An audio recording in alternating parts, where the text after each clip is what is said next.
கந்தா கடம்பா திருமுருகையா சிவகார்த்திகேயா மால்மருகா செந்தமிழில் திருப்புகழ் பாடி நின்றால் மனம் இஞ்சிடும் இன்பம் விளையுதையா சிறகிரி வேலவனை காண்கையிலே விழிமோரம் கண்ணீர் பெருகிடுமே கந்த சஷ்டி கவச்சம் போதுவோக்கு கந்தன் கருணை என்று துணை வருமே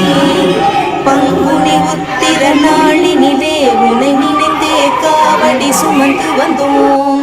புன்னகை புரியும் ஷண்முகனே உன் சன்னதி தேடி ஓடி வந்தோம் உன் பதம் பணிவது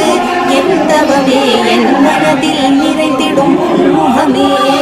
ஷண்முக பிரிய குஹ குரு சரவணனே வந்தே இன்னருளை தர வேண்டும் தென்பழனி மலையில் ஆண்டி முகம் சென்னிமலை